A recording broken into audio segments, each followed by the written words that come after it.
Siapa ulamamu? Kami hadirkan ulama kami. Biar sesama ulama berdiskusi.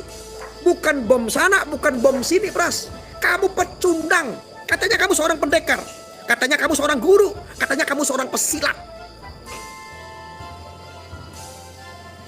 Mestinya kalau kamu seorang pesilat, ayo pedador.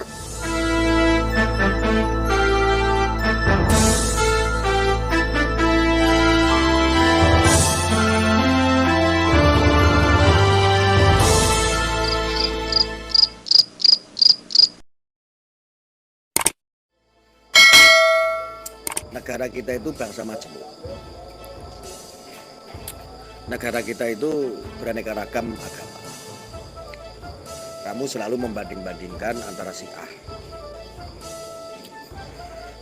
Syiah dan Wahabi.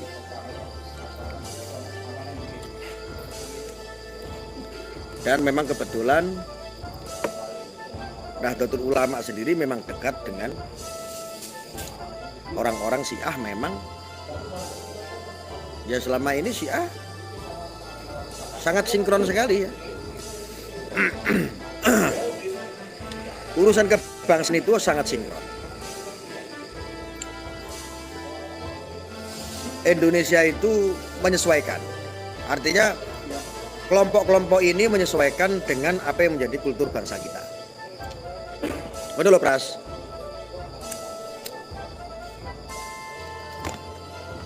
Lah kebetulan antara Syiah dan Wahabi ini memang dominannya itu kepada Syiah. Karena memang Syiah itu tidak pernah bikin onar dalam urusan kebangsaan.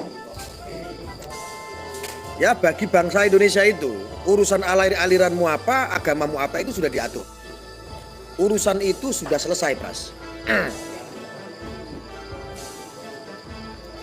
NU menjadi sebuah satu organisasi yang besar, yang memang betul menjadi titik sampai bentengnya kita punya negara, yaitu Negara Kesatuan Republik Indonesia.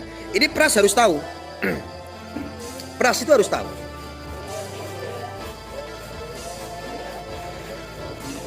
Bangsa yang majemuk ini ketika urusan agama ini terlalu agamis, terlalu keagamaan, ini juga gak baik. Terlalu ke kanan banget, itu gak baik.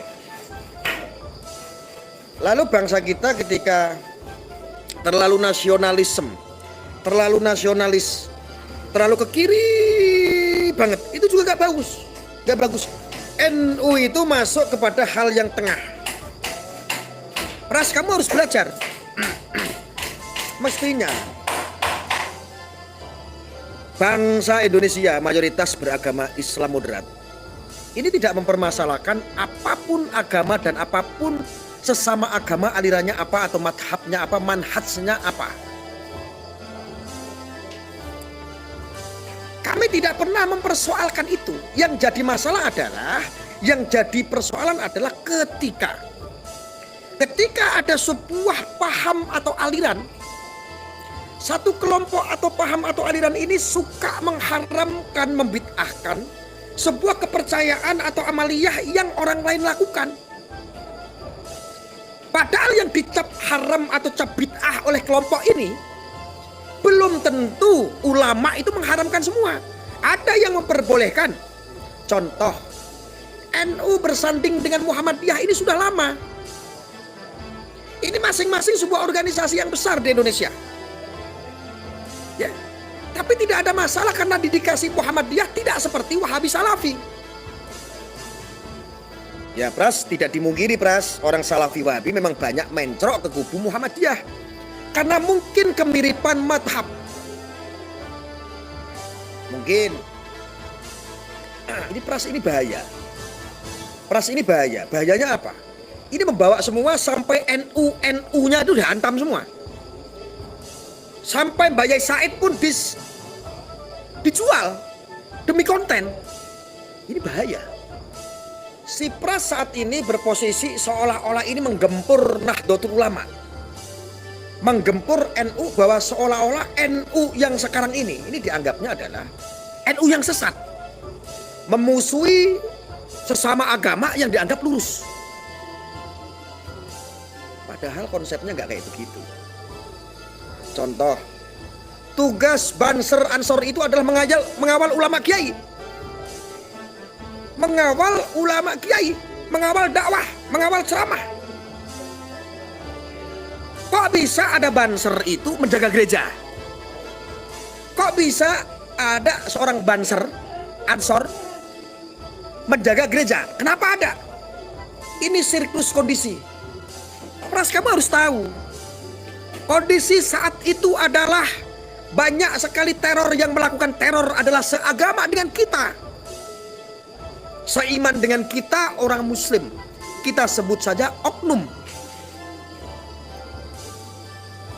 Ansor Banser ikut berpartisipasi. Biar apa?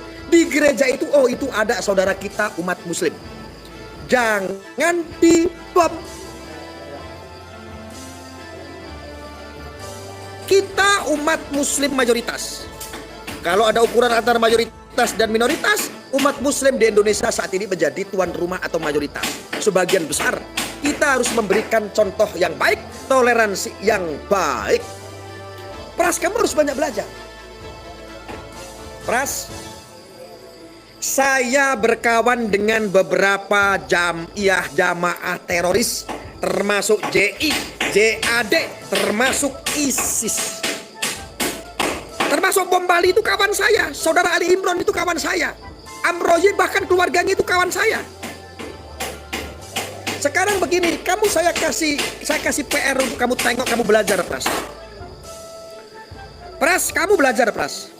Kamu lihatlah, tengoklah mereka orang-orang napiter, ya, narapidana teroris. Mereka bermadhab apa, alirannya apa, agamanya apa.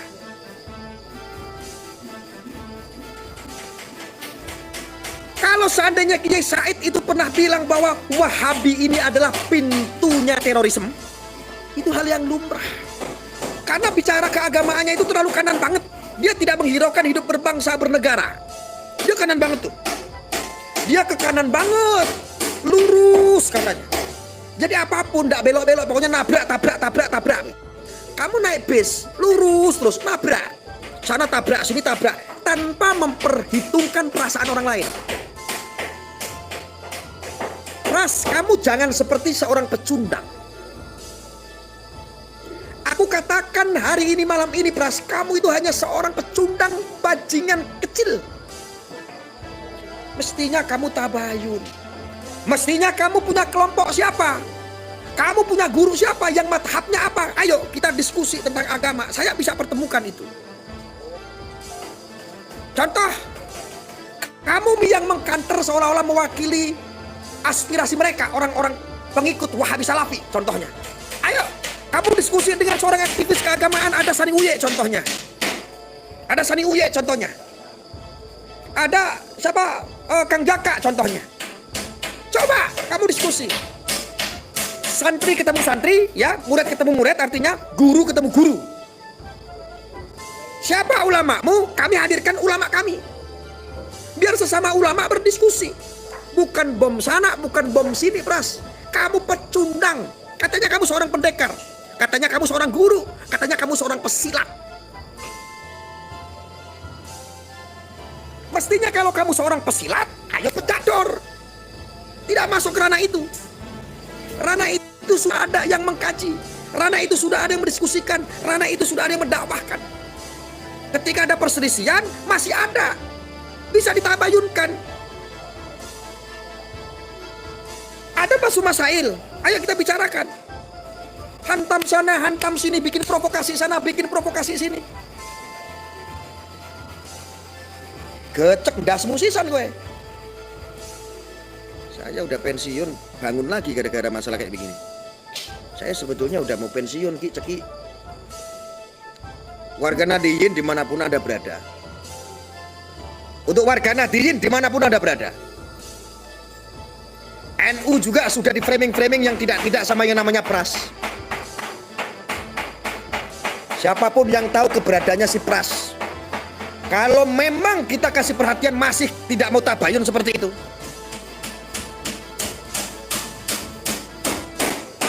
Polri jangan diam. Ini soal penting, Polri nggak boleh diam. Polri harus bisa menjembatani. Atau nanti malah umat bertindak sendiri. Makanya dulu saya pernah teriak, memang para pendakwa ini harus diatur, harus memiliki sertifikasi, harus diatur regulasinya. Yang jadi masalah itu apa? Tentang paham Salafi Wahabi ini, regulasi hukum belum mengatur tentang itu. Ini pemerintah ini, Kementerian Agama ini kemana? Dulu katanya ingin menyokong akan diturunkan sertifikasi para pendakwah. Disertifikasi dulu larangan-larangannya, SOP-nya. Jelas gak boleh menyinggung sama lain, amaliyah orang lain. Walaupun berbeda mazhab, walaupun berbeda agama. Atur regulasinya dulu mestinya. Gak rancu kayak begini. Indonesia ini bisa geger, umat muslim bisa geger, hanya gara-gara satu manusia pecundang kayak si Pras.